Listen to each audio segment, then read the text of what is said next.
بسم اللہ الرحمن الرحیم۔ السلام علیکم ورحمۃ اللہ وبرکاتہ۔ اسلام کی خوبصورت اسلامی تعلیمات میں سے ایک عظیم تعلیم مہمان نوازی ہے۔ آج کے دور میں لوگ بڑے گھروں کے مالک تو بن گئے مگر دل چھوٹے ہو گئے، رشتے کمزور ہو گئے، ملاقاتیں ختم ہو گئیں اور مہمان بوجھ محسوس ہونے لگے۔ حالانکہ اسلام نے مہمان کو رحمت قرار دیا ہے۔ آج کی اس ویڈیو میں ہم بات کریں گے مہمان نوازی کی فضیلت، قرآن و حدیث کی روشنی میں مہمان کا مقام، صحابہ کرام کی مثالیں، آج کے معاشرے کی غلطیاں، مہمان کے حقوق اور میزبان کے آداب اور مہمان نوازی کے روحانی فوائد۔ مہمان نوازی صرف کھانا کھلانے کا نام نہیں بلکہ عزت دینا، خوش اخلاقی سے پیش آنا، محبت سے ملنا، آرام کا خیال رکھنا اور دل سے استقبال کرنا، یہ سب مہمان نوازی میں شامل ہے۔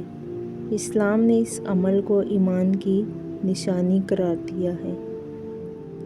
قرآن مجید میں حضرت ابراہیم علیہ السلام کے مہمان نوازی۔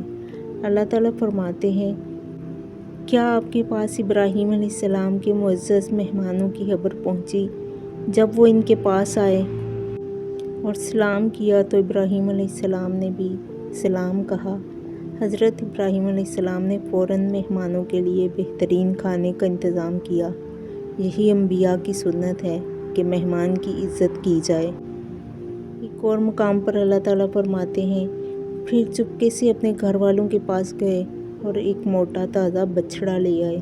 اس آیت سے معلوم ہوا کہ مہمان کی خدمت میں جلدی کرنی چاہیے، اپنی حیثیت کے مطابق بہترین چیز پیش کرنی چاہیے، مہمان کو احساس نہیں دلانا چاہیے۔ مہمان نوازی ایمان کی نشانی ہے۔ حدیث میں ہے، جو اللہ اور آخرت کے دن پر ایمان رکھتا ہے اسے چاہیے کہ اپنے مہمان کی عزت کرے۔ مہمان رحمت ہوتا ہے۔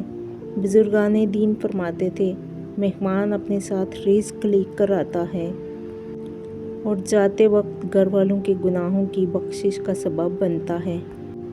جب کسی گھر میں مہمان آتے ہیں تو محبت بڑھتی ہے، رشتے مضبوط ہوتے ہیں، دل صاف ہوتے ہیں اور برکت نازل ہوتی ہے۔ صحابہ کرام کی مہمان نوازی۔ انصاری صحابی کا واقعہ۔ ایک مرتبہ ایک مہمان نبی کریم صلی اللہ علیہ وآلہ وسلم کے پاس آئے۔ گھر میں کھانا موجود نہ تھا۔ ایک انصاری صحابی مہمان کو اپنے گھر لے گئے۔ گھر میں صرف بچوں کے لیے کھانا تھا۔ انہوں نے بچوں کو سلا دیا اور چراغ بجھا دیا تاکہ مہمان یہ محسوس کرے کہ سب کھا رہے ہیں جبکہ وہ خود بھوکے رہے۔ اللہ تعالیٰ کو یہ عمل اتنا پسند آیا کہ قرآن میں ان کی تعریف نازل فرمائی۔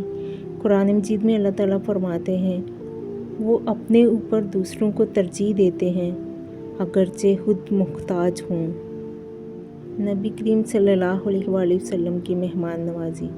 رسول اللہ صلی اللہ علیہ وآلہ وسلم دنیا کے سب سے بڑے مہمان نواز تھے۔ مسکرا کر استقبال کرتے تھے، مہمان کے سامنے کھانا رکھتے، ان کی بات توجہ سے سنتے، کبھی مہمان کو حقیر محسوس نہ ہونے دیتے۔ مہمان کے حقوق۔ اسلام نے مہمان کے بھی حقوق بیان کیے ہیں۔ نمبر 1، عزت و احترام۔ مہمان کے آنے پر خوشی کا اظہار کریں۔ آج کل بعض لوگ کہتے ہیں، پتہ نہیں کیوں آ گئے، اب خرچہ ہوگا، ہمارا سکون خراب ہو گیا۔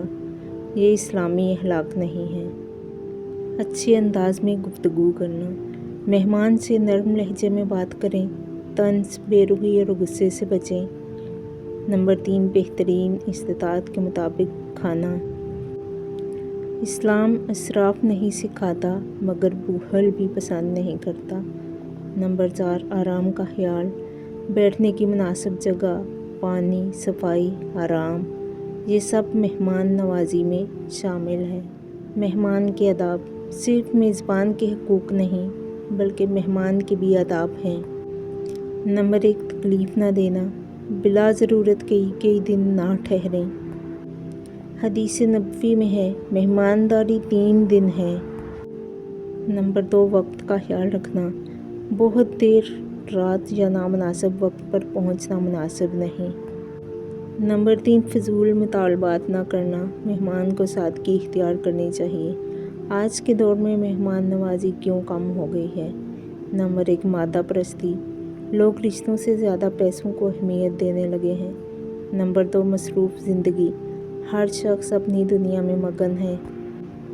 Number 3، social media, on line تعلقات بڑھ گئے ہیں، حقیقی ملاقاتیں کم ہو گئی ہیں۔ نمبر 4، تکلفات، لوگ سمجھتے ہیں کہ مہمان آئے تو بہت بڑا انتظام ضروری ہے، حالانکہ اسلام سادگی سکھاتا ہے۔